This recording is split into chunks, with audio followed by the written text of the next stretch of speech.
Македонија втора во Европа по број на пациенти кои боледуваат од хронична обструктивна белодробна болест, скратено ХОП. Пушењето и пасивното пушење кај непушачите се главна причина за болестите, но и секое аерозагадување е потенцијално опасно, истакна доктор Дејан Докиќ, директор на клиниката за пулмологија, кој воедно појасни дека болеста се карактеризира со тешко дишење, кашлање и малаксаност.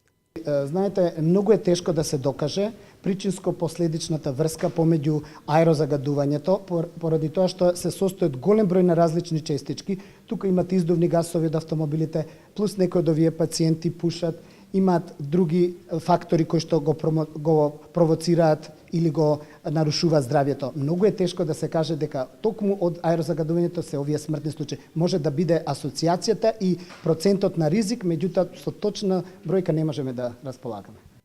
Болеста кај нас е застапена кај околу 5% од населението.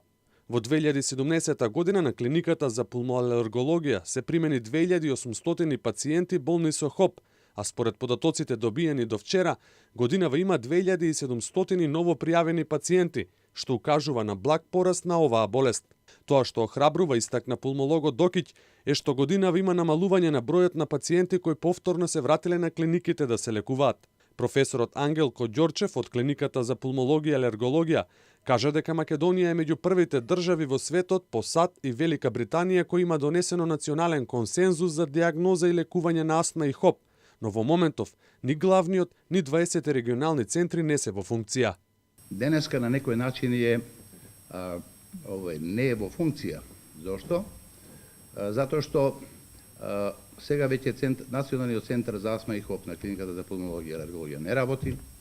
20 регионални центри се сведени на неколку регионални центри. Се надевам дека во идниот период дека сето тоа што сега во последниве години на некој начин е замрено, повторно ќе биде возобновено со истиот ентузијазам со кој што ние тоа го направивме и се надевам дека тоа ќе биде во корис на оние заради кои што постоиме нашите пациенти.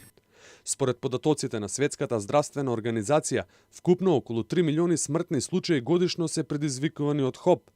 Најголем процент од нив, повеќе од 90%, се случуваат во слабо и средно развиените земји.